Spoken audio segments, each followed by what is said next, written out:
You are now listening to two dudes in their 30s with Adam and Greg. They're gonna talk about stuff, and you're gonna listen. Okay, got it. Good. Let's start the show.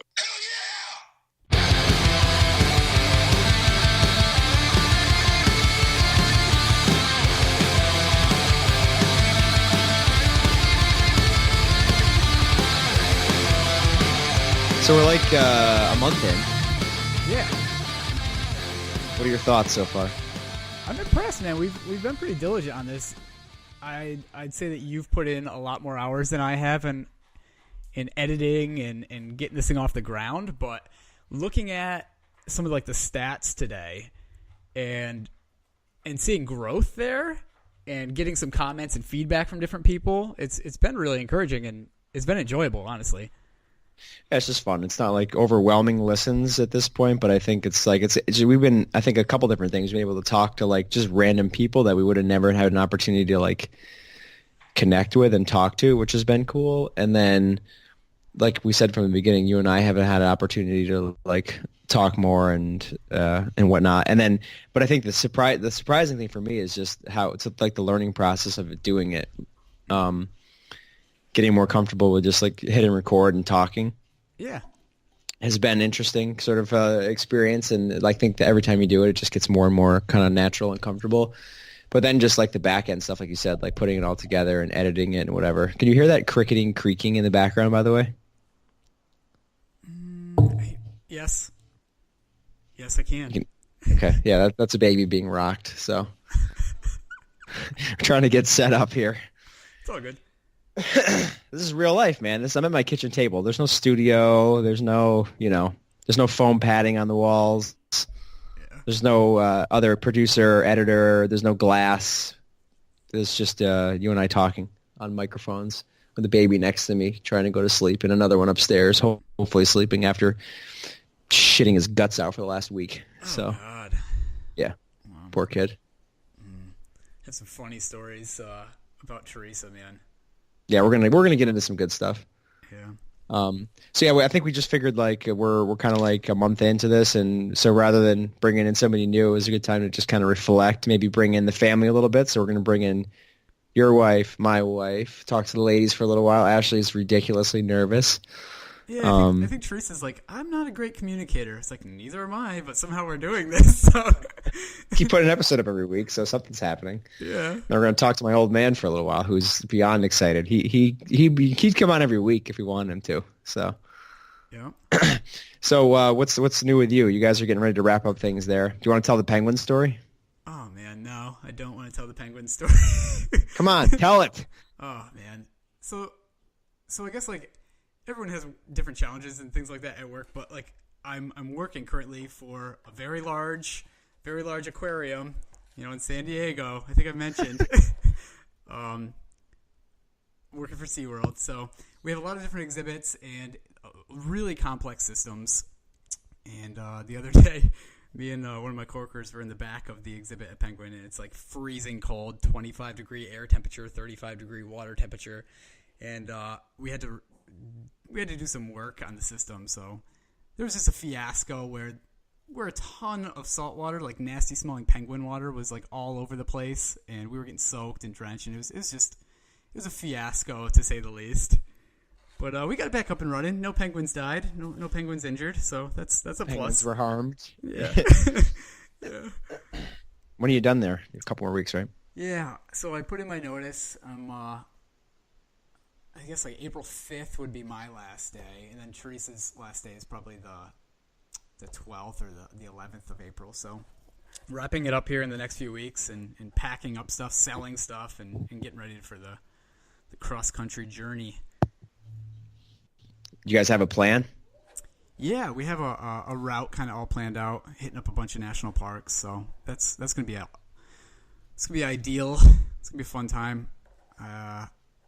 The only thing is like weather permitting on certain places, like they're gonna be like high altitude, and it's still kind of like spring, wintry conditions in some of these mountain national parks. So Driving through like Colorado, like through the south, and then coming up, or what are you doing? Yeah, we're gonna do like 6,000 miles. We're gonna go all the way up the coast of California into Oregon, into Washington. Oh wow, okay. Yeah, come across through Idaho, into Montana, down into Wyoming, Utah, Colorado, and then back across. So Wow. yeah, it's gonna be epic, man. I'm gonna take a lot of pictures. Going up into Vancouver? No, we're gonna stay on this side. So Yeah. I think we'll be up in Seattle, but You have to take over the Instagram on your trip so you can get a bunch of good shots. yeah, maybe Put them up there. Maybe Teresa can Feed help the stories. Out. Teresa can help Yeah. out with that. She's pretty She's a good good at that. she's a good photographer. Yeah, And she's like queen of the stories lately. yeah, she blows it up. Yeah. It's funny, my brother-in-law is always like commenting anytime Teresa puts something up. It's like, oh man, here we go again. Terry's on a roll. Oh, it's funny. It's gonna be interesting with the dog, huh?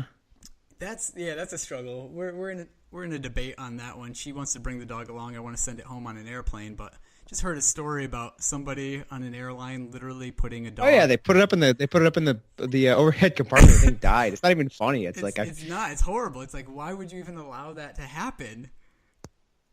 I don't know. Well, I know what's gonna happen is we're end up taking this thing with us because my wife will win. She'll win the argument. But And then it'll ruin your trip. I mean, I like dogs, but it won't ruin it. that's a long haul. Yeah, I think it would just make it a little bit more challenging or interesting. It'll give you a chance to slow down and stop a bunch. Yep. See some things. Yeah. So getting back to your dad, man, we have a little segment. We'll have like Mondays with Mike or something like that. We'll have I don't know about that, but he would love to come on. He would love to come on every week, but yeah, we'll get some good stories and then we'll bring him back again. Absolutely. That's cool. We're on like we're actually in a pretty good place. Like we're gonna talk. We'll get through this one tonight, and then we have some couple more things lined up for next week to kind of get ahead of the game, and then the following week a couple more. So we're in pretty good shape with lining things up, and it'd be good to kind of do that as you guys go. But we'll still be able to get you on like via Skype, via on the road with some earbuds and a mic to do the intros and outros and make it happen. And you give us the report from the road. Yeah. Give us some travel adventures. There's going to be some mishaps, I'm sure. Oh yeah, it's always If it involves you and Teresa, there's going to be some bowel issues, I'm sure, along the way. So yeah, it'll be fun. So yeah, we'll make sure to put stuff on our Instagram and people can follow along if they have any kind of desire to. It'll be fun. And what's your plan to be back here? What day? We're shooting for like May 1st. We're giving ourselves a few extra days just in case, of any kind of mishaps and whatnot. When you get older, you learn that everything always takes longer than you expect, and planning accordingly, for all of that stuff is just part of life. So, trying to give ourselves a little bit of wiggle room. But we do have a wedding on May 5th for actually one of our previous guests, Mike Schwartz, is getting married. So, we're gonna Is that a Saturday? I believe Or Sunday? I think it's a Saturday, yeah. So we'll be out. It is. Yeah, it is. Yep. Be out in Rochester for that. It's gonna be a really fun time. So. And then you're starting work the following Monday, or? Yeah, my old boss hired me back, and he's excited for me to be back. So. Then you're taking your first Friday off. Yeah, we're gonna take first Friday off. I haven't told him that yet, and I guarantee he's fine with it. He's like the funniest dude in the world. He reminds me actually a lot of your dad. Like they are cut from the same cloth, the two of them. They have hysterical stories and whatnot. So, yeah, Cool. Going out to Under Oath, Providence. Yeah. That'd be fun. Yeah. Quickly, last week at work, I had an opportunity to go back to college and present in a class. Mm-hmm. It was funny. Every time I present in front of the class, I find myself saying like, "Yeah, here's all the stuff that I didn't do that you should now do here." Like, hey, I don't know, like go to the career center or like try a mock interview, like connect with alumni, all these different things that I never did, which is why I didn't find a job that I wanted to do for like years and years after college. But it's like, it's kind of cool to be able to go back and try to impart some of that wisdom onto these kids who are just coming out into a totally different world that even I came out in, 12 years ago or whatever to the working world. So yeah, it's interesting. And actually there, go ahead. That's cut you off. Sorry, but there is such like a disconnect between our generations on outlook on life, on like it's pretty amazing work ethic, on I don't know, political viewpoints. There's like it's interesting to be able to connect and cross that bridge. So that's really cool that you had that opportunity. Yeah, it was fun to kind of go back, and we've been doing that a little bit more at work to kind of go back and helping out with some classes or whatever. So just getting, it's weird. I don't feel old. I don't feel that disconnected, but at the same time, like 12 years is a pretty long time when you actually sit down and think about it. And it's like a totally different. Facebook was invented when we were in college. Like YouTube was invented when we were in college. Yeah. I don't even know if Twitter was around yet. Snapchat definitely wasn't. Instagram definitely wasn't. And then now, like, what the communications like, I had dial-up internet when I graduated college at my house. Still, my parents did. Yeah. No high speed. Dial in. Somebody picks up the phone and tries to make a call. You're offline. I didn't even have internet until like senior year of high school. That's the thing that's like odd for probably people that are younger than us, like growing up. Like, what? How old are you? No, I'm pretty crazy. I'm 33. Still put CDs in my car and listen to them. Yeah. I don't know. Like this week it was odd. At work I got like short of breath and like lightheaded. Oh, like lightheaded. This like never happens in my life ever. I don't have any health issues. I'm pretty good shape in life. I feel like I don't work out a ton or anything like that, but like I've always been in decent shape. So I called my wife. Actually, I was like, "Come get me. I feel horrible right now. I feel like garbage. I think you need." Is it flu or something? I don't know. Like I ended up going to the urgent care. Oh, jeez. And they took blood, and they did like an EKG, and I never had that before, so that was a new experience. But the only thing that they saw was like I had like a low heartbeat or something like that. So yeah, like 48 beats a minute, which is I'm saying I'm basically like an Olympic athlete. Like my resting. Yeah, man. that's probably like where their resting heart. Yeah, you're like a marathoner. Except for whenever we used to run back in the day, you used to be able to go like a half a mile, and you're like, all right, I'll see you back at home. Yeah, like I can't go any further. So I don't know. That's just weird. Like part of getting old is like taking care of yourself and going and getting checked up at the doctor and stuff like that. And no, it's crazy. It's just different, man. I don't know. You're married. You want to make sure that you have everything. We were talking about like life insurance policies and stuff like that. You want to make sure like everything is in order. Yeah, absolutely. Yeah, we got one. It's like to have that conversation and sit down is like not like the most fun. I don't know if anybody enjoys that, but you kind of got to do it, Yeah. All right, let me try to get this kid to sleep for a second, and then we'll bring the gals in. Ooh, sounds good. Looking forward. All right, give me a second.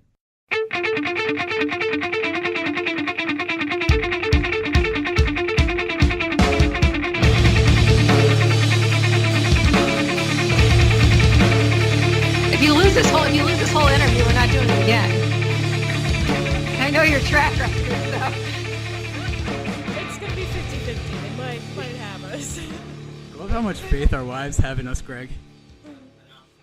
I know. Oh, he just had to plug me in because now I think he thinks I'm keeping the baby awake. No. Oh, we're going to do this? No, we're just going to go. Oh, boy. Do it. Yeah, I'm just holding her, whatever. We've already started, so. It's like family podcast for real. Yes. That's awesome. Ooh, I just hit your head on the mic. Oh, that was the baby's head? Yes. This is my second time around here, too. I should know what I'm doing at this point. Oh. All right, so we got the ladies in the house tonight. Yep. Let's make Teresa, them what is really that? uncomfortable. We already started doing that. You did? So I just wanted to ask to start, like, what you guys actually thought when well, I guess first, Teresa, what did you think when Adam said, Greg said, let's do a podcast? I think it's awesome. I'm super proud of you guys, and I feel like it's, I don't know, really cool that you asked Adam. I was, super excited about it, and it's been really fun to listen to you guys in the last couple of weeks. I feel like you guys have, like, grown in your communication and, like, have already seen, like, a growth, which is really cool. And it's just been fun to listen to you guys. So. Thanks. I feel like we're hitting our stride a little bit more in the last couple of weeks. Yeah. Yeah, I don't know. What do you think, Ashley? No, I definitely agree. Like, I've really enjoyed the last few podcasts, especially, like, your last one with the Millennial Revolution. Yeah. They were really cool. Like that was a really great like podcast. And How about when I bought all this shit like 2 years ago and then threw it in the closet? yeah, I wasn't so positive about the second time around. I mean, Teresa had some really nice things to say, but I wasn't really so sure about it. This microphone has been sitting in my spare bedroom for about 2 years. Spare bedroom, aka my room, essentially, my closet. True. Anyway. It was all set up for 2 years. Every time someone would go in there, they'd be like, well, "What is that? Well, why do you have that microphone?" And I'm like, "Oh, like Greg's gonna do a podcast," but then he never sings. did. But yeah, that's what it looked like. It looked like a recording studio. That's awesome. But no, I was super glad he like asked Adam and brought Adam in, and I really think like it's really taken off, and it's really interesting. I enjoy it. Yeah. So I wanted to share, like, last night, okay, me and my wife went out with my boss. We went out to eat with him and his wife. Went to this awesome Mexican place. People are going to judge me. So, like, my wife has only probably drank a little bit too much in her life 2 times in her life. The first time was at your guys' wedding. So we ended up... Teresa, was that really the first time or no? Or does Adam just not know? That's the first time that I've ever been hungover and, like, super sick. Yeah, so we ended up, we had an awesome time at your guys' wedding. Teresa's like, I kind of felt like you left me a little bit too much during the wedding, so I was like, oh, I'm sorry, but, so she was just putting down cranberry and vodkas basically the whole night, and we ended up, like, walking across the street to my mom's, like, condo, because she lived, like, right across from where you guys had your reception. In a 55-plus senior living. When she was probably, like, 45. so I love it. So that night, and I think the next morning, Teresa was literally just like vomiting into the toilet at my mom's place. And on our way home, like right across from Siena College, I had to pull over at one point in time also for her to like let some more out, like an hour or two after we left my mom's house the next day. So then, that's a rough spot to be in. Yeah. Absolutely. So like last night, I was like, oh no, we're gonna have round 2. Basically, we went out to dinner with my boss's wife and him, and they were awesome. They like treated us out for like margaritas and whatnot, and Mexican food, and afterwards he's like, yeah, come back to our place. We want to show you our RV and show you our house and whatnot. So we went back to their house, and they're like, let's do a shot of Patron. And like, oh man, I don't know about this. Like, I'm having flashbacks of your guys' wedding. So Teresa, do you want to like tell the story a little bit or what? I don't know what to tell. Yeah, well, we had a shot of Patron. Oh boy, my mouth is watering just thinking about it. Yeah, we go out and like check out their RV, which was like parked kind of at an angle. Yeah, this was not my fault. So, oh God. So like trying to walk straight, and Therese was literally like falling over. She was like literally like falling in their RV. Oh, it was embarrassing, but it's hysterical. Like I thought my boss was gonna piss himself. He was laughing so hard. What did you put down at dinner? 1 shot of Patron. I mean, I had a big margarita too. And half of my margarita. They're humongous. It was probably like a liter each.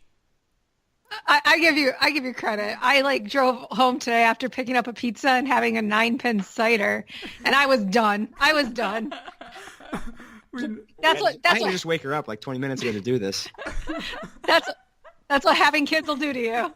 Oh my God! It's like we're not in our 20s anymore. We know, like anytime we're like, yeah, we're just gonna have 1 beer tonight. Like, seriously, that's my limit. Like every night now. Yeah. Oh God, I can't keep up with it. Yeah. Has Greg had any moments like that? I'm probably not. I'm probably sure he's never had any moments like that in your guys' marriage. Well, he's a pretty seasoned drinker right now. I mean, I'm not too concerned about him right now, but I'm trying to think. Oh, the wedding. Remember Laura's wedding? Oh, I was trying to. I got like 3 or 4 other weddings. Oh yeah, this one's a good one though. We went to a wedding Greg and I have like one of my good friends, and he didn't know her like too well, so he obviously didn't know a lot of people, so he's not super comfortable, you know. And you know, Greg in those situations, like, kind of, you know, sit back, just kind of do his own thing. Yeah, take it all in. Yep. Yeah, so he took it all in by drinking Taking like, it all in. 500 beers. So at the end of the night, we're sitting there, and I look over, and he has the tablecloth up on the table, and I'm like, what is he doing? I look down, and he's spitting under the table. Oh no! Legitimately spitting at these people's wedding. I'm like, oh my God. Were you having that bile like taste coming up, or like what was it? Not even sure. I don't know. He couldn't even tell you. He literally has no clue. And then it gets worse. The wedding ends. He's done. We go out to like, they have like an after party. So we go out to like celebrate with them, and their parents are there. Like, I see her mother. I say hi to her mom. It's all good. And then I go up, I get us some food. I come back. He's asleep at the table. Asleep. Were there other people there? Like, Not talking to him, apparently. He was like out, like snoozing. Wow. I'm like, oh my God. So, yeah, that's a pretty good Greg story. I thought you were telling the one like the first time you picked me up from that wedding when Oh, we've only been together for like a couple months. No, that was pretty good too. You can tell that one if you want. I don't care. Yeah, I guess Greg has quite a few stories. Yeah. I like weddings. Yeah. You start that one. You know better about what happened in the beginning. I don't. How'd your pants get ripped? I don't know. Wasn't it doing some like sort of dance move? No, I don't think so. Wasn't your like what is it?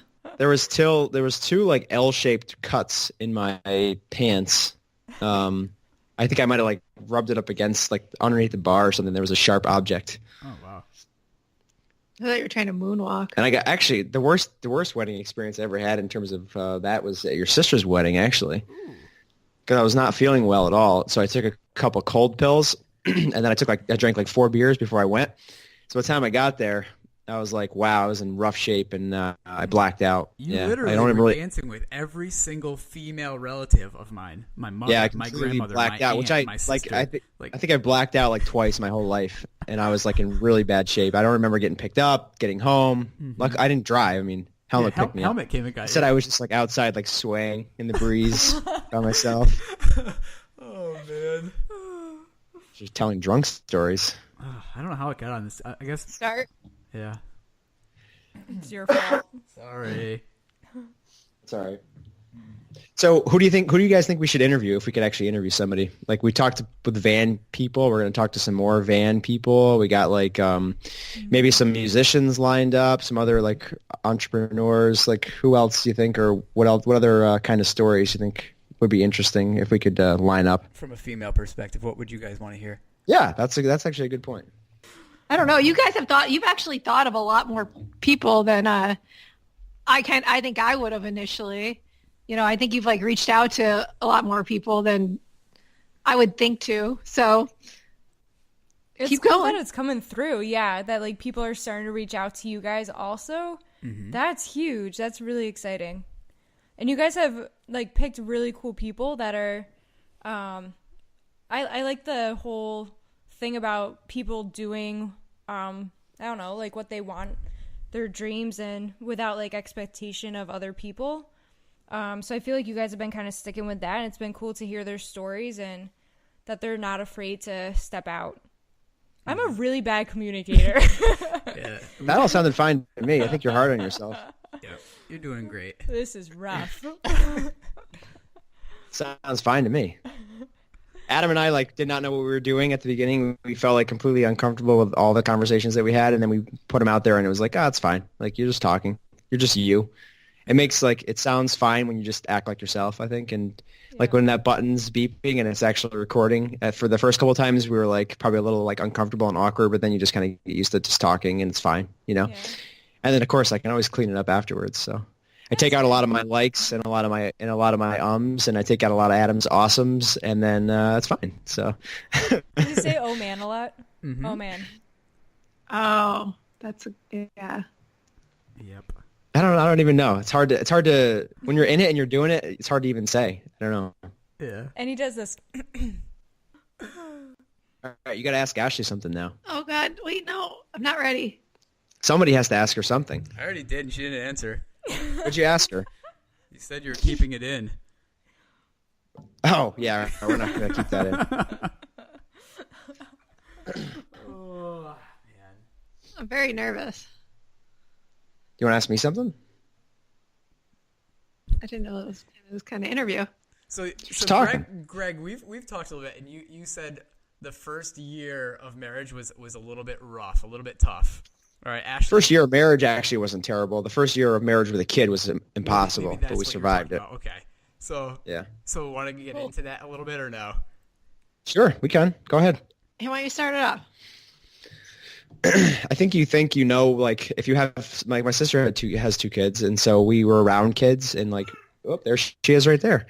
We were around kids and stuff, and so we kind of knew, like, how to keep them alive. You know, we knew how to, like, take care of them for the most part, but you don't know what having a child added to your life then does for, you know, what your marriage is or was. And so, like, if you have any gaps in anything, communication specifically for us two, that's going to come out and come to the surface, and it's going to take some bruises to get through that, you know, figurative, of course. Mm-hmm. But So Ashley, what kind of advice would you have for people that are getting married, having kids, I guess, on how to help out communicating in the marriage? I mean, I guess I would say just kind of to be forgiving, I guess, is the first. You know, just kind of, you can't always assume what the person it meant and what they were trying to say, and kind of just take the time to really, like, give them the space they need and give yourself that space to kind of grow together. And, like, I don't know, it's a challenge. It definitely was a challenge, but we you know, thankfully made it through it. I mean, that's the thing. Like, if you're in it together, then ultimately you should be able to, like, work through all that stuff and figure it out. Mm-hmm. But you have to then believe that you're both, like, in it together and doing the right things. And, you know, when you're exhausted, and, like, our son didn't sleep, like, Lucas didn't sleep for 10 months through the night one time ever. Yeah. So we went from whatever 20, 30 years of our lives basically being able to sleep through the night whenever we wanted to, 7-8 hours of sleep every single night, sometimes more, to getting up 3 times a night for 10 months and having that totally disrupt things and have to get up for work. And Ashley luckily she was able to take 3 months, but now she's able to take 6 this time. So going back to work, figuring out daycare, the stress of, like, that new thing, dropping off, picking up, like, feeding, like, all that stuff. You know, if you don't know how to talk, if you think you know how to communicate, but then those things come out and you don't really know how to, like, those issues are going to rise to the surface, and you're going to have to one way or the other get through them. So, you know, that was probably the biggest challenge. Now with the second one, it's like, it's no big deal. Like, we got it now because it's just an added person here. Already went through that hurdle. Yeah. Now it's just a look.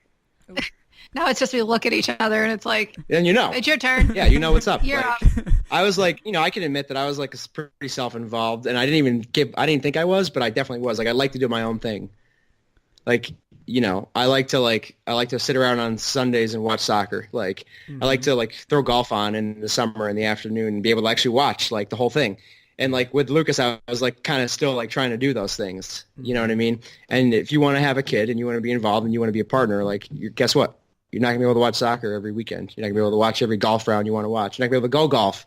You know what I mean? Like, some things you got to just figure out, and you got to, like, sacrifice, and that's just part of being, like, a partner in the thing. And I think I had to get over that in myself in order to truly, like, get to the point where, you know, you were both kind of taking equal share and things. So. That's really good advice. You got something to tell us, or? No, God, no, not yet. I'm not ready, man. Are you ready? Nope. Not after that. I love my sleep. I know that's the roughest part. It's the sleep is really bad. You gotta. This girl though, my God. Besides tonight, she's phenomenal. Like, yeah, nice. She'll sleep from, like, 8 to 6, like, and she's not even 3 months, so that's pretty awesome. We're lucky with this. Yeah, she is a good sleeper. for whatever reason, like I don't feel like I would do well. Like I guess I look at myself and maybe I'm too critical. Like what you were saying about like seeing your own selfishness. Like I know for a fact, like I'm not gonna want to get up in the middle of the night and like do a bottle, or I'm not gonna want to change the diaper. Like that's gonna be a huge hurdle to overcome. In all honesty, for me. How about you? What do you think, Little Aid? Like what do you think is the most challenging part, obviously, besides pushing that thing out?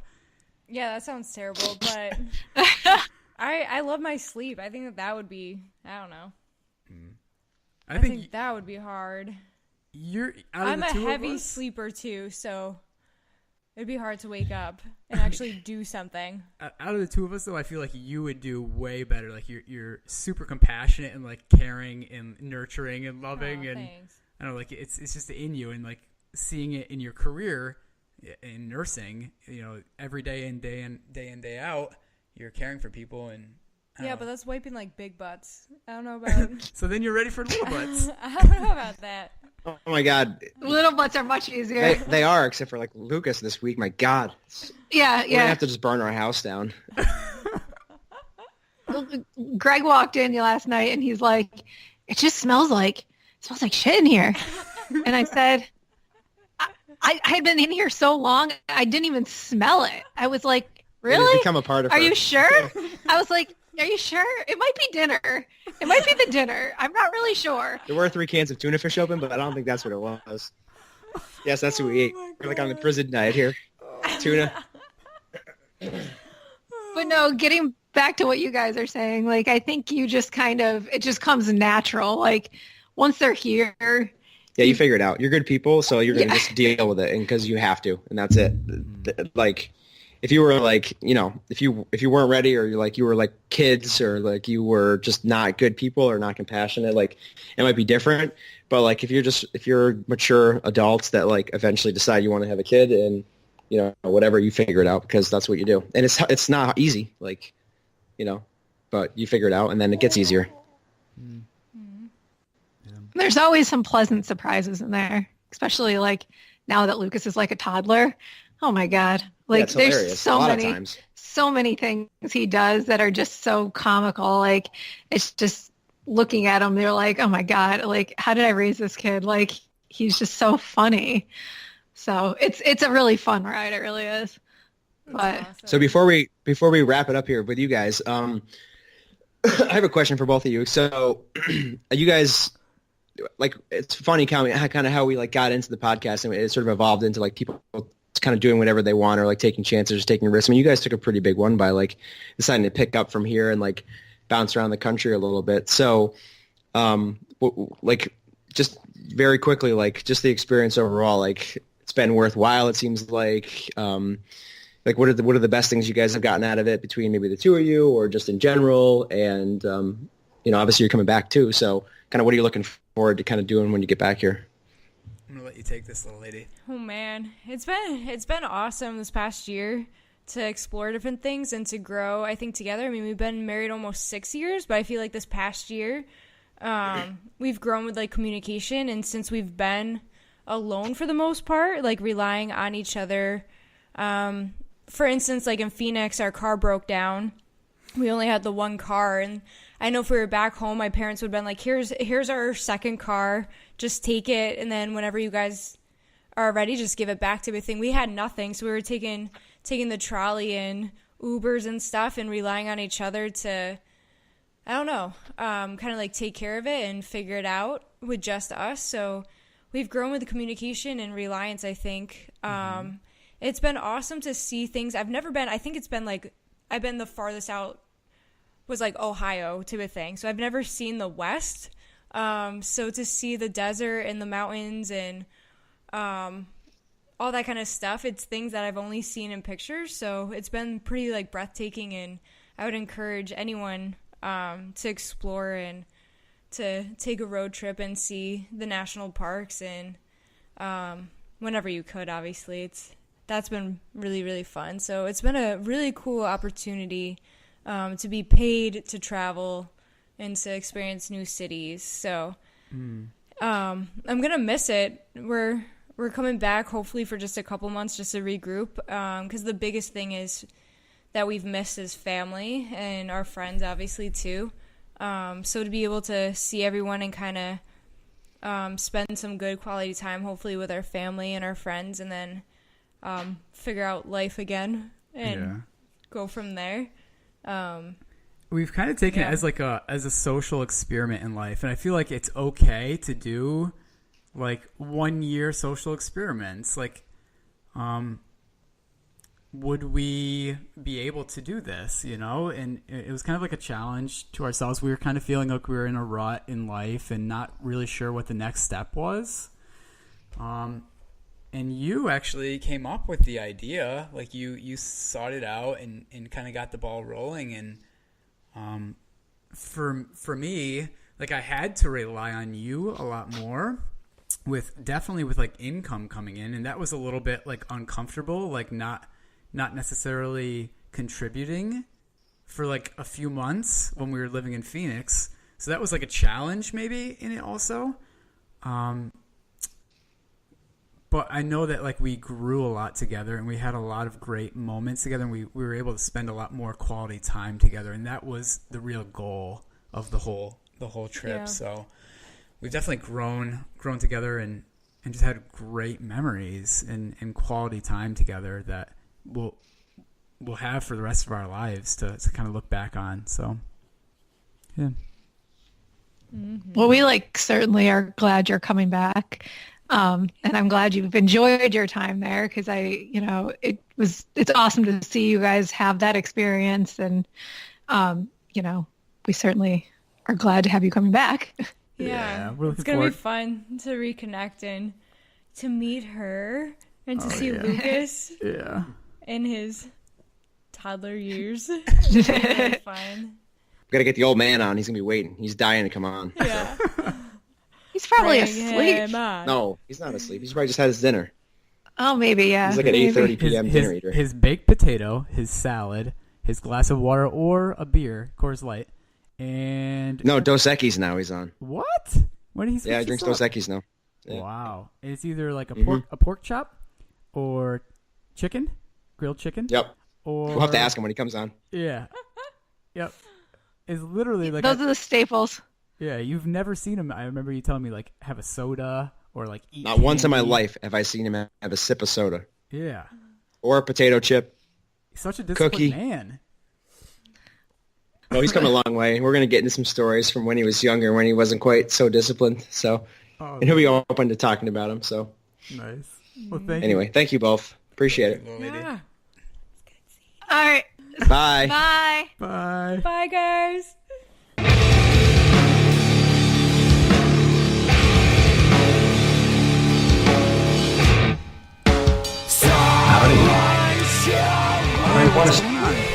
You want to see me too? Yep. I mean, I don't know. Are you wearing pants? Right now, I did a demo the other day in my underwear. We're okay to keep that in, right? What's that? We're okay to keep that in, right? Yeah. Okay. Where's the? Oh God, this again? Oh, I see your face. Dude, put your headset in. Sounds all right either way. How's this sound? Oh, that's It nice. sounds about the same, I guess, but a little echoey in that room. You got those vaulted ceilings. You want me to move out of here? Oh, just kidding. It's You're fine. Is Mom home? No, I left her a note downstairs to tell her not to come in and start yelling. She can come in and start yelling. I want to keep that. So, Dad, you've been listening to the podcast. Give us your thoughts so far. We just had Ashley and Teresa on, too, actually, before you. So we're doing a family episode here. Oh, cool. Okay. No, I think they've been really good. They've been good interviews. I listened to Mike Schwartz last night? Yep. That was really interesting. He's a really interesting guy. Absolutely. Yeah, he's a really smart guy too. I was actually Googling some of the words he was saying. Geo something that he said. I don't know. But yeah, he was he's really cool. Hmm. You got to listen to the one from this past week. That was we're starting to like feel like we're hitting our stride a little bit now. So Yeah. that was a good one. Oh God, the baby's awake again. I don't think this headset's even working. Hang on. Hear you fine. You hear me all right this way? Yeah. All right. Easier.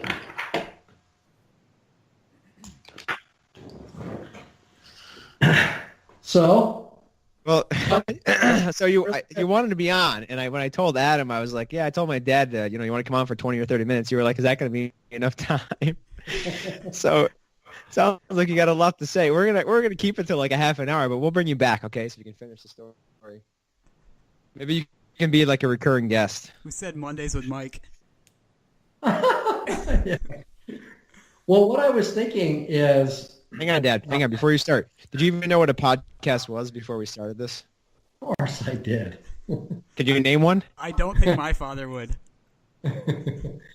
No, I don't. I mean, I know that there are certain like sports podcasts that guys do and stuff like that, but I didn't pay a lot of attention to them, quite honestly. Why are you guys listening on YouTube? Can you explain that to me again? For some reason, when I try listening to it on my iPad or on my phone, you guys, when it sounds like you're talking like in fast motion for some reason. So I went to YouTube and I listened to it on there, and it sounded fine. Yeah, I just have no idea why it's doing that. Yeah, it's weird. We're amateurs. We'll figure this out sooner or later. No, it's like on your end. I think there's a setting on your phone. I don't even really know. I'm not really technically savvy yet. The fact that we can actually get this like recorded and online every week is just a shock. So that I figured out how to get like the songs edited in between is just beyond me. So no, I thought it sounded like the one with Mike. How you guys started out, you were talking to each other, then you kind of played the music, and then he just kind of came in. I thought that was pretty cool. That's what we're doing in all of them now. You been listening? No, I know, but I'm just saying. I'm just kidding. You started out in a little different, kind of format. Yeah, we kind of we evolved it. Like the first couple episodes, we kind of didn't really know what we were doing in terms of for in a lot of different ways. Like we didn't know what the show was going to be about. We didn't really know kind of how to have a conversation while recording it, or what that would look like, and then it kind of evolved into this, right, Adam? I mean, I don't know what's your perspective on that. Yeah, I think also we've just both been getting a little bit more comfortable behind the microphone and flowing our conversations. Well, I think we've kind of planned it and outlined it a little bit better, and yeah, I think it's been growing and evolving. It's been interesting to pull in some different guests and their perspective on life. So, yeah. So when I first told you like I was going to start doing this podcast, like what were your first thoughts? What were my thoughts? Yeah. I thought it sounded like, it was something that, just you want to have some fun with it and kind of see where it went. And it was a good opportunity for you guys to connect on a regular basis. So, I thought it was pretty cool. I really did. So obviously we've evolved it into like, talking to people about like taking chances, about work, I guess, in some ways. Do you want to kind of, you're like, obviously you're a VP of a company now, but it didn't always start like that. So right. You want to take us back to, I don't even know. I probably don't even know all the stories. I'm sure Adam doesn't. You want to take us back, like give us the background, like going all the way back, and we'll just kind of fill in as we go. Sure. So you were born in Albany. That's all. That's what I know. Right. Born in Albany. My parents moved to New Hampshire when I was less than a year old, 9 months old. They moved to New Hampshire because my dad was working in the paper industry, and he wasn't transferred. he had worked for a company called Albany Paperworks in Albany, and then he got laid off, but they opened a mill in Hinsdale, New Hampshire, and he went over there and he got a job there. And so that's why we ended up moving to New Hampshire. My parents ended up settling there, spent the rest of their lives there. My mom's still there. But we had a lot of family in the Albany area, so going back and forth to Albany was kind of a natural thing for me. I was pretty familiar with the area. So, but went to school in Little Hinsdale, New Hampshire. You grew up in the 60s, in the 70s, so, what was that like as compared to, the life that you brought me up in?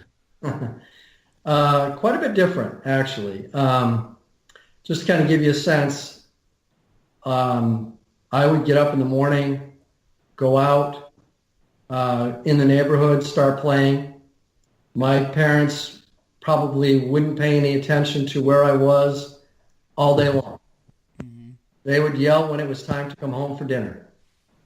So there was very little in terms of actually organized events and activities. We mostly organized our own things. We were out there in someone's backyard playing sports, whatever, and it was all organized by us. Our parents, again, probably had less interaction with us than I know that like we did with you guys. And there was just a lot more freedom and a much, in all honesty, a much better time in life. I think as you guys came along, things became a lot more structured. Everything had to be organized for you. And a lot of it was because parents were just worried. They didn't want to let their kids go outside by themselves and just hang out. So that was completely different. Growing up in a small town like Hinsdale was a lot of fun. We everybody knew everyone, and we had a great time. We really did. Sports were a big thing in a small town like that. Everyone went to the sporting events. We would pack the gymnasium for a Friday night game. The soccer fields would be lined with fans. It was a lot of fun. It really was. It was a great place to grow up, and it was a great time to grow up. So you said you guys were like on us a lot more when it came to like school and activities and whatever. And I mean, I don't know that you really had. I mean, maybe my recollection is probably a little bit different, but I feel like Ashley and I were both pretty conscientious when it came to school, and like we wanted to do well. But you obviously ingrained that in us. It sounds like from the stories you told me though, you were a little different maybe as a youthful student. Want to tell us a little bit about some of your escapades in school as a kid growing up? Well, I probably should really tell you more about what happened in college. That's where things really got interesting. Well, I remember there's something about somebody getting hung up on a hook, and then another story about records getting broken. I don't know. I think you need to tell a couple of those. Sure. Well, I wasn't the greatest student in school. If you were to Google ADHD, my picture would probably pop up. You and right me next. both, Mike. Me and you both. Yeah. In fact, our family doctor wanted my mother to put me on medication, and she wouldn't do it. She said, "I'm not going to give my son drugs." So on top of that, it's interesting because, Adam, I heard you say this in the first podcast, and I also heard Eric LaChance when you did the interview with him. I was the second youngest kid in my class. So I was always fighting from behind. Yeah. So you take the combination of being young and immature with, there's no question, having ADHD, so not being able to really focus very well. And, I wasn't a great student. I was an average BCD student. I probably got those grades only because I wanted to play sports. And I knew that, if I didn't, I wouldn't be able to. But other than that, I wasn't also the, I got in some trouble in school, but not serious trouble, just stupid things here and there. There was a time when I was going to quit the basketball team. Greg was referring to the time that the records were broken. I was going to quit the basketball team, and I went home, and my mother was so mad at me because I was going to quit that she threatened to break all of my vinyls. Nana. Yeah. So of course I raced back over to the school, and I decided I'd play basketball instead of quitting. So. Was that why you were so mad at me when I quit in 8th grade? Yeah, I just, I want to do the ski club, man. Yeah, I guess from my perspective, I had played soccer in the fall, basketball in the winter, baseball in the spring, and I just felt it was important to stay involved in some activities throughout the course of the year and not just, do nothing. But the fact that you wanted to do the ski club was fine, as long as you were doing something. That was the most important thing. All right, so tell me about some of the other hijinks. You told me you hung somebody up by something once. Come on, let's get into this a little bit. Yeah, you're talking in Mike Carbonell presenting at a conference voice right now. Let's get into this a little bit. All right, so I'm going to jump forward into. People are going to hate me after this. I got to pull it out of you. Sometimes you need a little nudge, just like me. Maybe that's where I get it from. Yeah, so I'm going to fast forward to college. I went to school. I had absolutely no idea what I wanted to do in college. Totally related. Right. I ended up going to Plymouth State College primarily because 3 of my friends who I graduated with were also going there. So, that's the craziest reason to go to school. But it was the only reason that I ended up going there. I actually ended up deciding rather late what school I was going to go to. If someone had asked me my senior year, what's the one thing you want to do? I would say I want to go back for another year of high school. Wow. I can still remember the first day of classes at Plymouth State. I was sitting on the 3rd floor in Rounds Hall, looking out the window, thinking to myself, what am I doing here? I should be back in high school.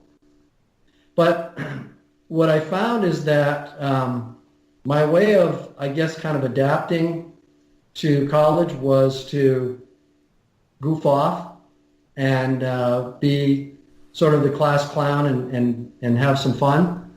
So, there were several hijinks that took place. Some of them were actually pretty serious. Me and 2 other guys figured out a way that we could open a back window to one of the classrooms, and we slipped in at night and stole the test, so that we could we'd have all the answers prepared for the next day. So breaking and entering, we one time statutes of limitations have run out on that, right? Right. You hope. Right. The janitor happened to accidentally leave his utility closet open, and we found a bunch of fluorescent lights. I don't know if you've ever taken a fluorescent light and busted it, but it sounds like a bomb. So we took a whole pack of fluorescent lights and started throwing them from the 3rd floor down onto a parking lot, and they were just exploding. It was crazy. Me and another guy lit a chair on fire and threw it out the 3rd floor window. One night, my best friend at school, Kevin Keefe, after he finished a 6-pack of beer, he decided in our dorm, the rooms were, we had cinder block walls. So Kevin decided he was going to take his 6 bottles of beer and throw them against the wall and smash them. So I couldn't let him outdo me, so I put my fist through his window.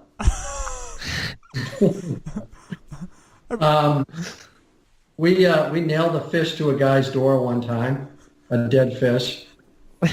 What else? Let's see. We used to play golf in the hallway. I mean, real golf. So somebody brought golf clubs and golf balls, and we would whack the balls up and down the hall. You had to be careful when you walked out in the hall, so you weren't going to get hit. And then, of course, there were the Thursday night beer blasts where we would pool our money together, go get as much beer as we possibly could, bring it back to the dorm. We'd sit in the TV lounge and we'd drink, and the guys would bet me that I wouldn't dare to go down in front of the dorm, take my clothes off, and do a dance in front of the dorm with all of them standing up there cheering, with everybody else walking by, of course. So, and that was my freshman year. So, how long did you make it? So I went 3.5 years. With what, a year and a half worth of credits or what? No, believe it or not, I had 3 full years worth of credits in 3.5 years. The only reason why I didn't have the additional credits from that other half year is primarily because I had dropped courses along the way because I just had either lost interest or wasn't going to class and what have you. So yeah, after 3.5 years, I had 3 full years of credits, and I dropped out because I had just reached the point where it really made no sense for me to go. I was skipping classes. I had no interest. I had no idea still at that point what I wanted to do. And it just seemed like it made no sense to go back. So I went home, and my parents, after a very short period of time, said, "You're not just going to sit around and do nothing." So I went to work for the New Hampshire State Liquor Store in Hinsdale. So if you're familiar with, like in New York State, you can have a mom and pop liquor store, but in New Hampshire, they're all regulated by the state. So I went to work there, and I thought it was going to be just a short-term thing, just something to get me by, make some money, kind of get out of the house because my parents were irritated with the fact that I wasn't going back to school. And I was there for 4 years. Wow. Yeah. You got married in that time? Got married in that time, bought a house. When we bought our house, I went to the bank with a bag full of money, and I was basically standing there in the bank, and the gentleman asked me, he said, "Can I help you, sir?" And I said, "Yeah, I'm here to make the down payment on our loan with a bag full of money in my hand." Wow. So, yeah. How much the house cost? $36,000. That's just crazy. Yeah. How much did the house that we grew up in cost when you guys first bought it in 1986? 72,000. Yeah, so roughly almost about twice as much as the house in New Hampshire. Yeah, and you probably sold it for twice that amount, which is just crazy how things change. Right. Okay, so you're working in the liquor store, you get married, then what? Like you think you want to have a kid or something, but then what are you doing? No, actually screwing around. Yeah, those 4 years at the liquor store. Not really screwing around, but you know what I mean. No, but those 4 years at the liquor store were really just an extension of college again. I mean, it was an easy job, work days, made enough money to pay the bills, barely. There were plenty of times when we would get paid, both of us got paid on Thursdays, and by Friday night we were out of money. We had paid the bills and spent the rest of it out drinking. So, but finally that wasn't me. my wife in the kitchen. Was it Teresa or was it Mom? Who was that? So when do you feel like? I mean, all this. Wait. Hang on. Yeah. Who just opened that beer? No, it was a ginger ale. I promise. So, okay. So, like, a lot of us can relate to that time, like, looking back in our lives. So, like, what am I doing almost? Or, like, I got to get my stuff in gear. Like, can you almost have, like, a defining moment or, like, a time where you're like, all right, I'm going to step out. I'm going to go after something? Like, Yes. Well, a couple things happened. When I was working at the liquor store, as I said, I knew that it wasn't something that I was going to do for a long period of time. But it just seemed like it was easy. I was making money. And so I wasn't motivated at first to leave. But what ended up happening was I was really inspired by my parents. My mom she wasn't on my case a lot, but she was constantly saying to me in a nice way, you could do a lot more than this. Why did you go to college? You could have, you could have graduated from high school and gone directly to the state liquor store. You didn't need to go to college. And she felt that she was, I don't think there's anyone that's ever believed in me more than she always did. And she always felt that I could do more. So she was always encouraging me, hey, you should be trying to look at this and look at that, look at different opportunities. And the other thing I was encouraged by or inspired by was my father, because he was a guy who had very little education. He went to work in a mill when he was very young, and he worked his way up to a management position in the mill. And then when I was in 8th grade, he actually got laid off, and he took a job as a salesperson selling to the paper industry. And I used to see him come home with a suit and tie on, driving a very nice company car. And I always thought to myself, this is what I want to be someday. I want to be like him in the sense that I want to be successful like he was, despite the fact that he had very limited, education. So that was always kind of in the back of my mind in those 4 years that I worked at the liquor store. And it's a bit of a long story, but I'll try to keep it short. I actually ran into a couple of different people that were working in the software industry. And they were both about my age. I ran into them within a matter of probably a couple of months of each other. And in both cases, I asked them how they got their job. And they said that they had gone to a school called Control Data Institute. It was a one-year school in Boston, and they were able to come out of the school, and they got what looked like really good jobs as far as I was concerned. So I started looking into it, and I actually went to Control Data Institute. I took the entrance exam there, passed it. But the biggest problem with going to Control Data is that I didn't know anyone in Boston. I didn't know how I was going to be able to go there, and stay for a year and what have you. So because of the fact that I was familiar with the Albany area, and I knew a lot of people, including having a lot of relatives in Albany, that if I were going to do something like this, and I did it in Albany, I'd have an opportunity to stay there, live with my aunt, for example, and go to school. And it's interesting because at that time, there's no internet. So trying to research and find places like this was basically picking up the phone, calling information, and trying to call different schools. Nobody knows what information is. You gotta it's crazy. It's not that long ago, but like how much society's changed. That's awesome. Right.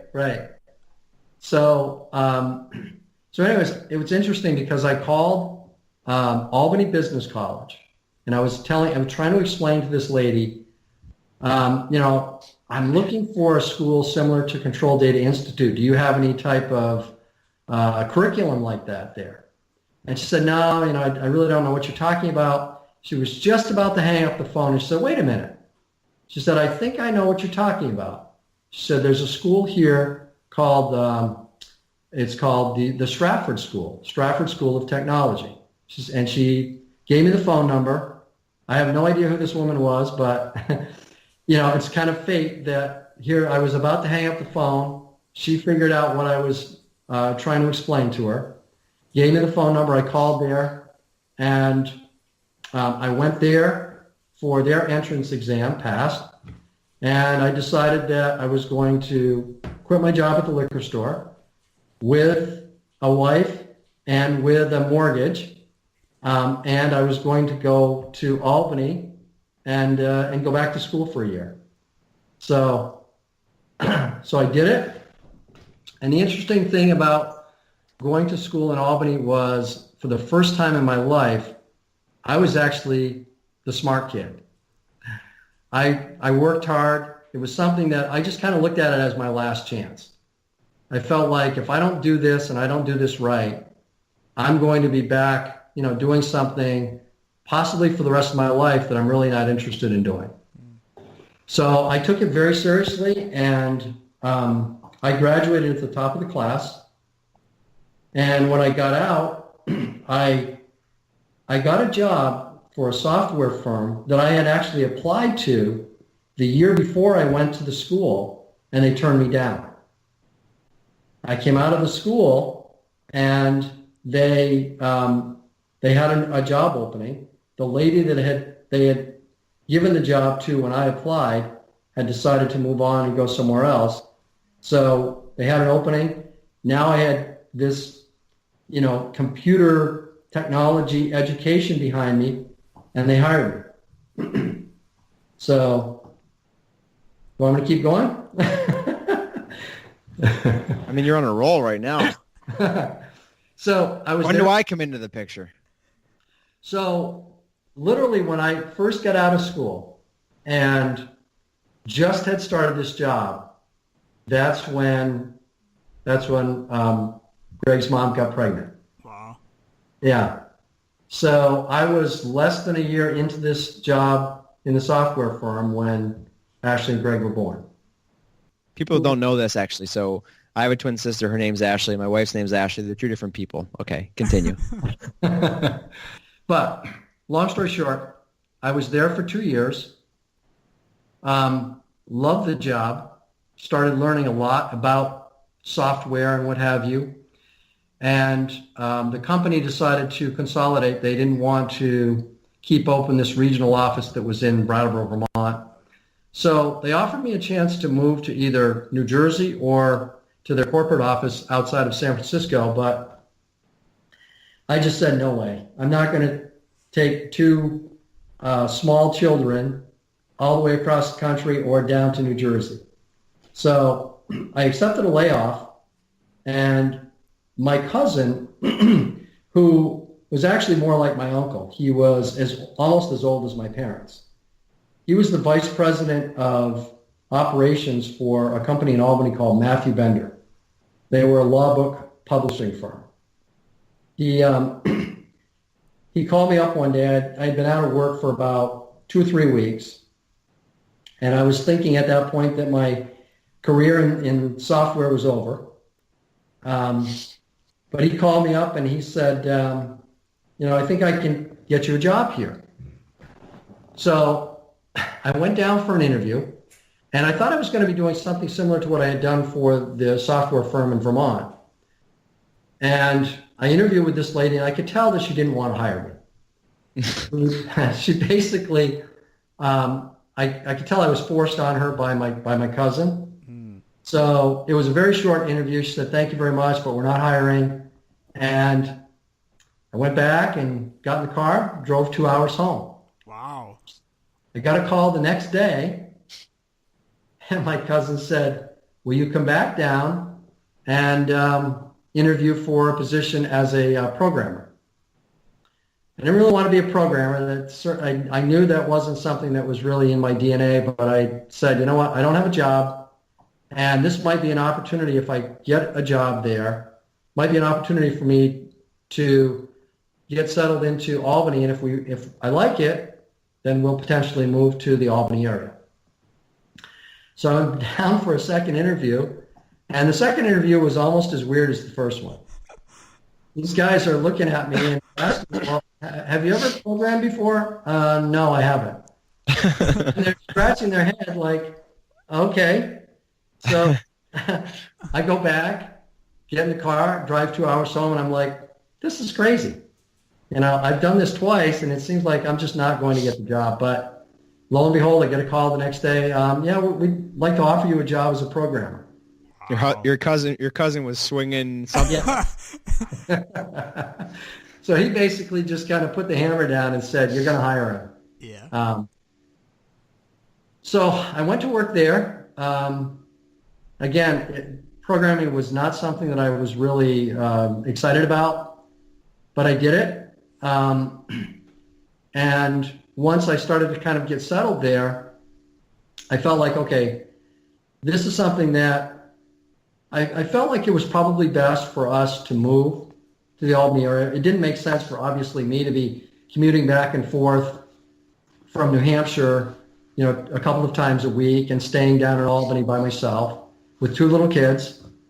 And I also, thought that if I lived in the Albany area, even if this job didn't work out long term, I had a lot better opportunity to find other opportunities in the software industry. I mean, Albany's like a sprawling metropolis as compared to where you came from, right? Exactly.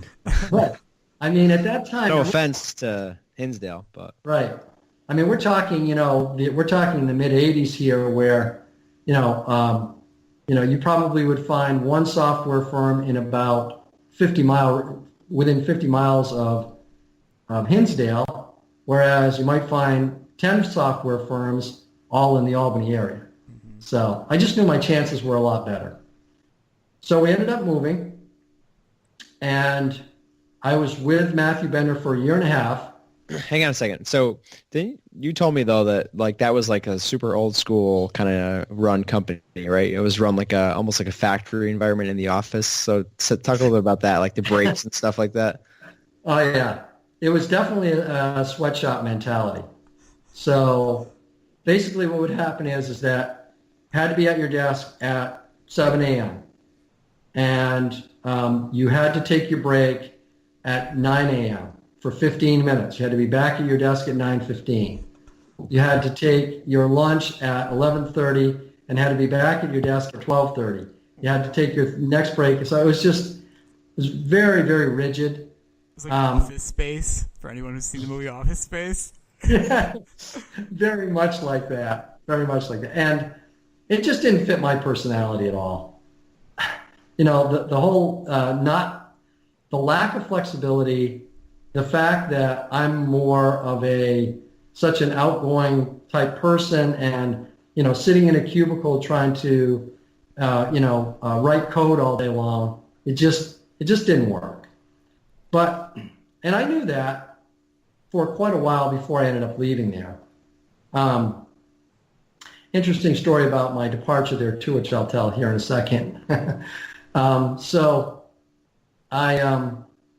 I was looking around for other jobs, but what happened was my cousin ended up getting sick. He had heart issues, and he had to retire. So when he left there, their attitude toward me changed like overnight. Wow. Yeah. They, a programmer who can't program all of a sudden is about to get booted out the door, or what? Exactly. Yeah, they had tolerated me, and I wasn't, again, certainly wasn't a great programmer. I was getting the job done, but that was basically about it. I wasn't excelling at all. And so they started to really come down hard on me. And I knew that my days were numbered.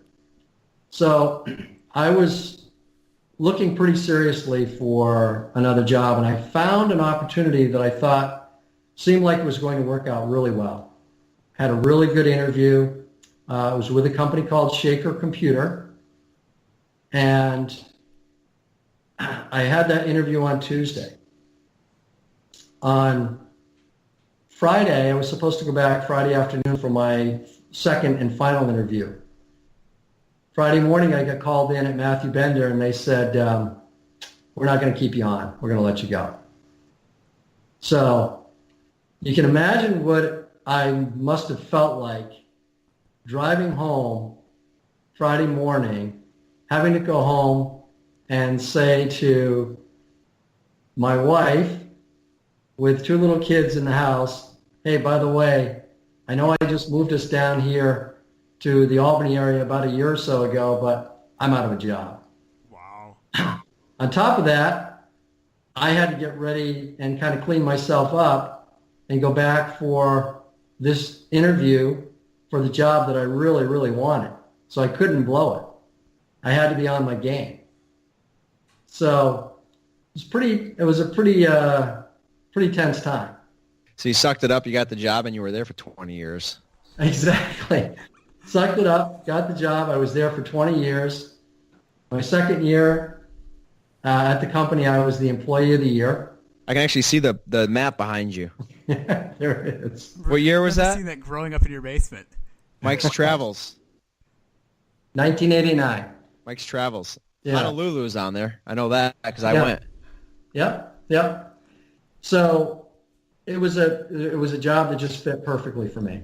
And it was also a job where a lot of really good opportunities were presented to me. I became a manager for the first time. When I was a manager for 8 years there, I had a chance to travel a lot, especially when the kids were young. Before they started getting involved in activities, I was able to travel a lot. And then once they were, I think, about 7 years old, and I became a manager, I stopped traveling, which was perfect because now I had the opportunity to be home and be involved. And I started coaching all of the youth sports teams because I had the flexibility to be able to do that and still do my job. So worked out to be a great job for me. About 10 years into my 20-year career there, I switched into a sales position, which again, I transitioned from a customer support manager position to a sales position with no sales experience, but they gave me the chance to be able to do that, which a lot of companies probably wouldn't have done. So it was a great opportunity, and primarily the reason I left is because they sold the company, and I just felt like when they were selling that things might not necessarily work out so well in the transition.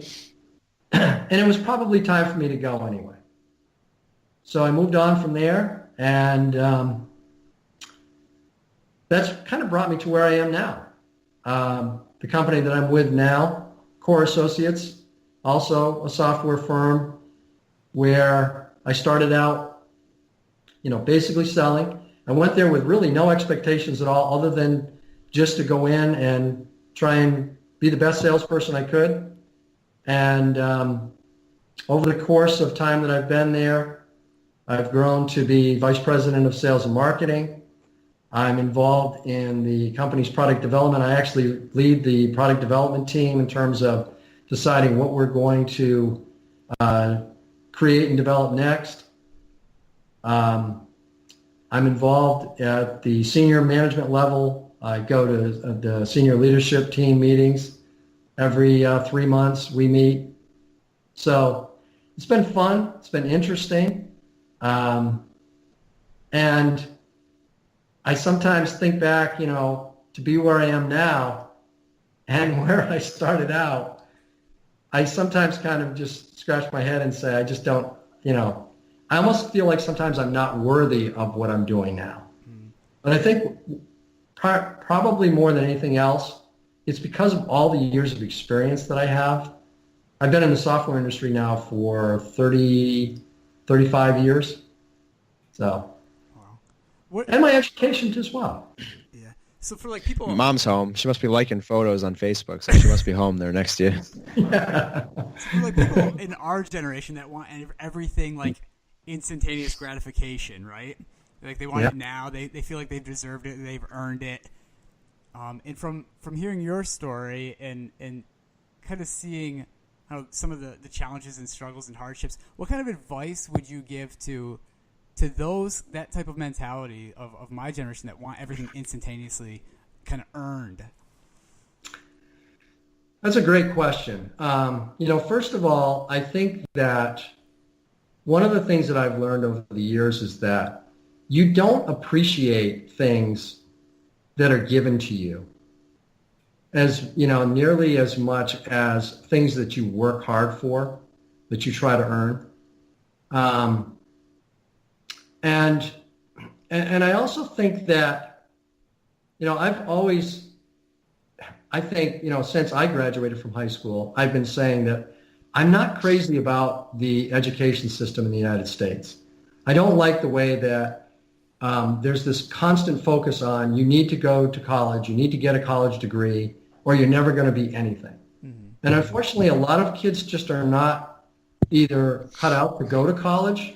They should probably go to a trade school, or, they just don't know what they want to do when they get out of high school. I think that's a pretty common trait, that you just have no idea. So my thought is that, and I think my advice is, just don't give up. Mm-hmm. You have time. And when you're young, you have the time to explore your options, think about what you want to do. I was 25 years old when I went back to school. I was married and didn't have children, but did have a mortgage. So for us to take that kind of risk, and for me to go back to school like that, was really pretty, it was pretty scary. We didn't know if we were going to be able to, pay the mortgage throughout the time that I was there. But I'm lucky that I'm married to someone who is just an incredibly hard worker and would, do anything she had to do to earn money to make sure that we got by, and she supported me. So, yeah, I think but it's a great question, Adam, but I really think that it's a matter of thinking it through and just never giving up and just realizing that you still have a chance. Yeah. Even no matter how old you are, you still have a chance to do something that you really enjoy.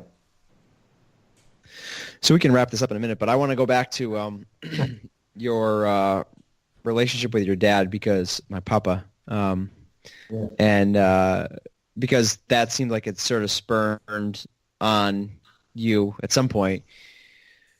But I know it wasn't always phenomenal along the way. So, how did that kind of evolve? I mean, I know that I grew up a lot differently with the relationship with you than you did with him. So talk a little bit about that. Yeah. I hate to talk a little bit about that question because it's not a question, but you're talking fine. So. No. Yeah, my relationship with my father was a lot different than my relationship with you. I think you and I were more like friends. We've always been that way. I've always considered you to be like my best friend. Whereas with my dad, it wasn't that way. I had a tremendous amount of respect for him, but I didn't feel like he and I were quote unquote friends per se. He was my dad, and he was the disciplinarian in the house. When there was a time when, if I messed up, I knew the good thing is, I will say this, he was not a physical person per se. He wasn't the type of person that would take off a belt and hit me or something like that, which a lot of kids in my generation did get hit on a regular basis. He wasn't like that. But when he would raise his voice, the hair on the back of my neck would stand up. He would scare the crap out of me. And yeah, he was he was a hardworking guy. And I think the thing, as I said earlier, that I always admired was he was a guy that just started out with nothing, literally nothing, and worked his way up through paper mills into a management position to a place where he was making very good money. He was quite successful, driving around in a beautiful company car with a suit on. And I wanted to be like that. I wanted to be successful like he was. He his success really inspired me. But it was a different relationship. We were not friends, so to speak. He was the father and I was the son. Did you feel like you kind of like knew him at a level that was like more than just what a father, like, I don't know how to say that. Do you feel like you kind of really got to know him, or did that change maybe at all, or you saw a different side of him when, like, you know, we came around, or, you know, I don't know. Yeah, definitely. You know, he was, he didn't have a lot of patience for me.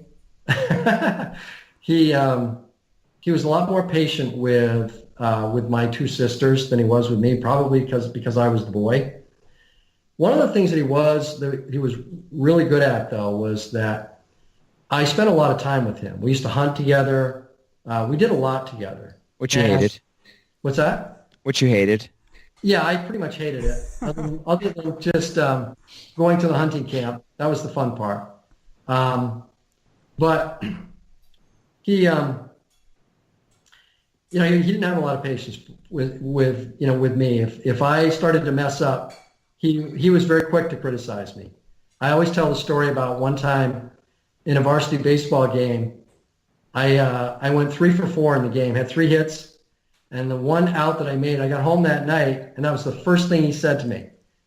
How could you, you know, ground out on that one ball, you know, instead of getting 4 hits, instead of going 4 for 4. So he just didn't have a lot of patience for. And that translated to when you were coaching me. Exactly. Yeah, exactly. So want to tell that? Sure. So then I'm coaching Greg's Little League team. And Greg's first 2 times up, he hits a home run.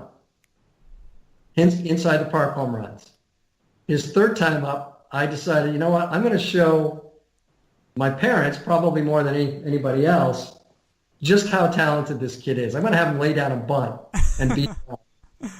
So Greg goes to lay down a bunt, and he gets out, and I turn around, and my father's standing behind me, and he looks at me, and he goes, "What is wrong with you? The kid just hit 2 home runs and you have him bunt? Are you crazy?" It backfired on you. Yeah, exactly. But that was the way he was. You know, he was the type that if I messed up, he was quick to point it out to me. And I obviously, as a kid, saw him in like a completely different light. Yeah, and when he, you know, like I never saw him or remember. I mean, he passed away when I was like in 8th grade, but I never saw him or remembered him as a hard person ever. No, he completely changed around you guys. He really did. He was never really tough on you guys. I think the only time he ever got upset at you was the time you were shaking the. No, don't tell this. the pole that had the birdhouse on the top of it, and the birds started flopping out, and he got mad. Eggs were flying out at me.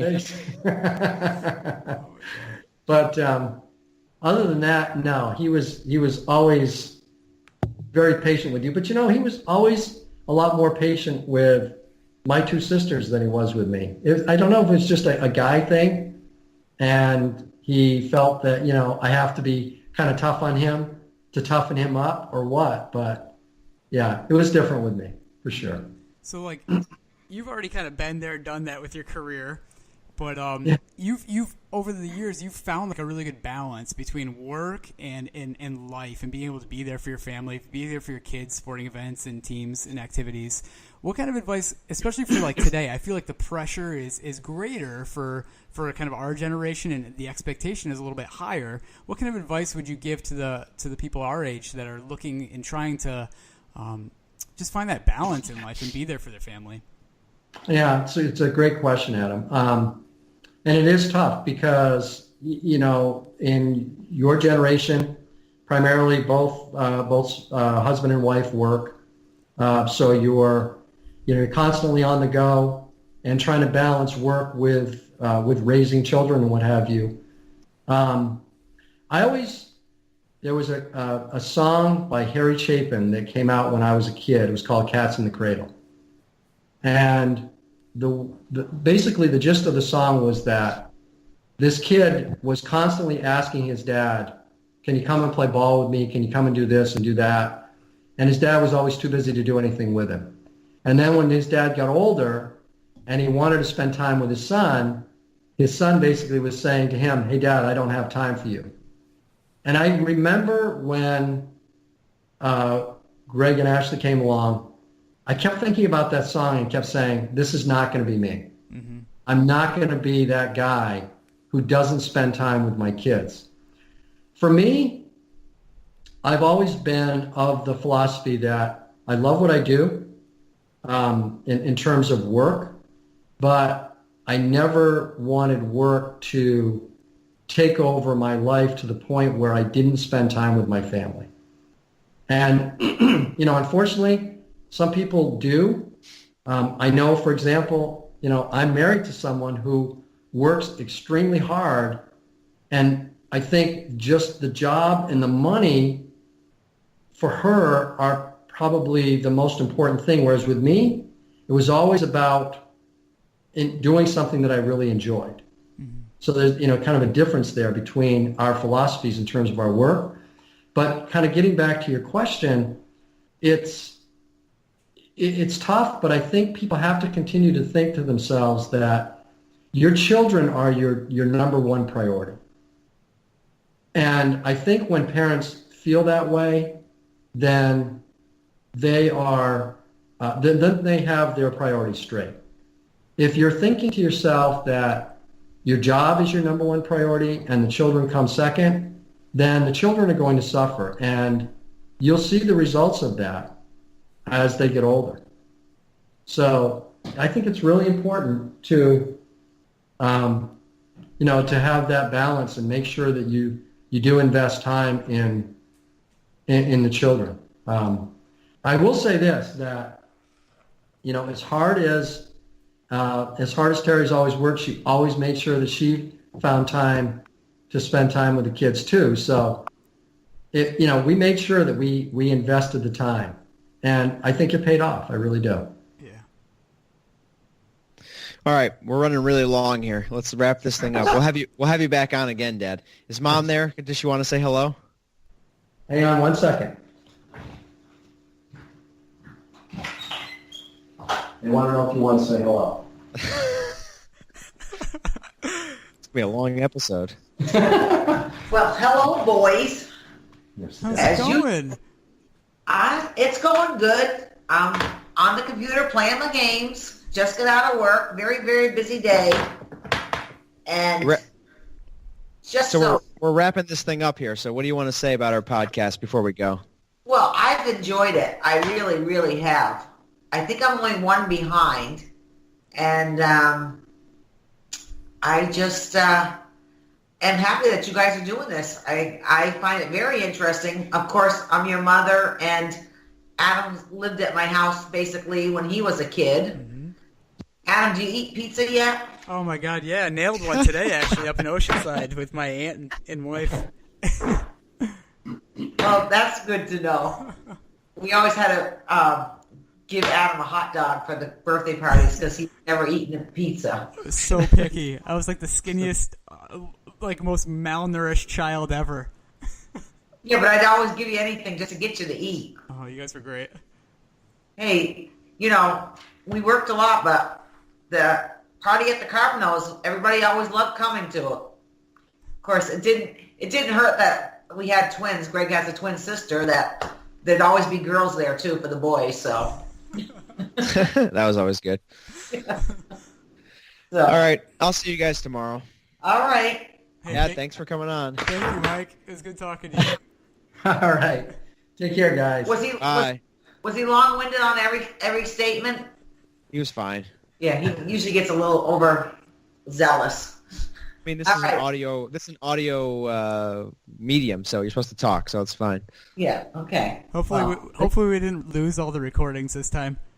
Yeah. All right. Good night, boys. Bye. All right. See you later. Bye, guys. Bye. Bye-bye.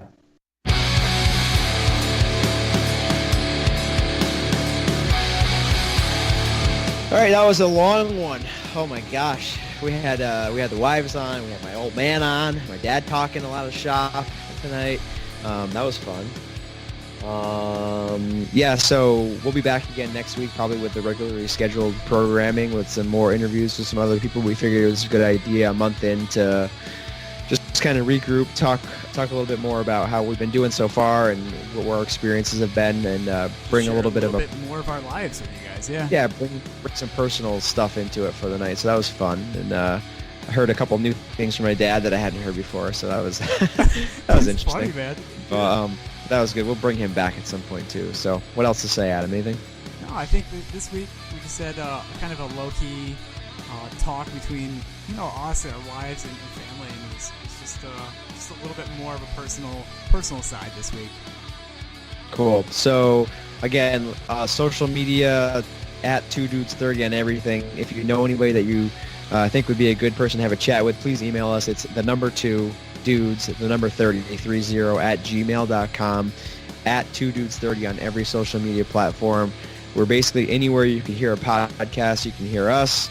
And we really appreciate everyone that's tuned in so far. We look forward to continuing the conversations, and that's all I got. Adam? Yeah, we got some awesome people lined up that we're excited about. So the next few weeks are going to be pretty cool.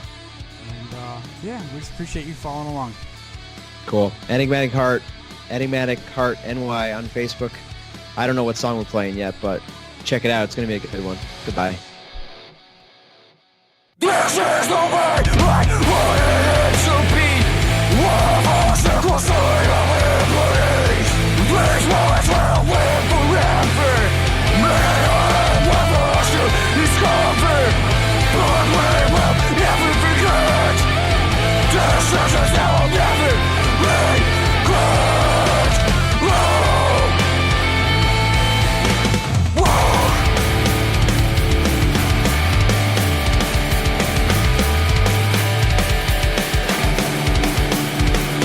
Never forget everything that you've done. Don't waste potential. Live for what you want. More than anyone ever could expect. I will accomplish none of worse.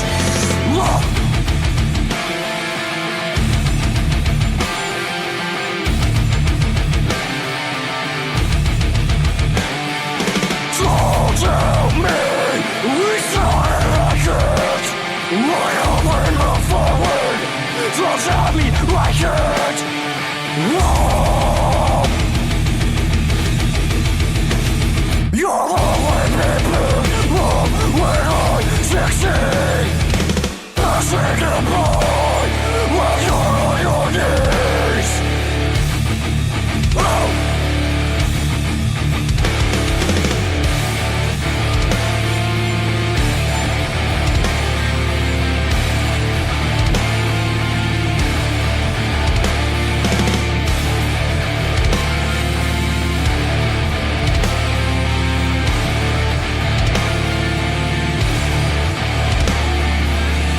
Keep on pushing, keep on moving strong, keep on heading on. So keep on pushing and keep on moving strong, keep on heading on. So keep on pushing.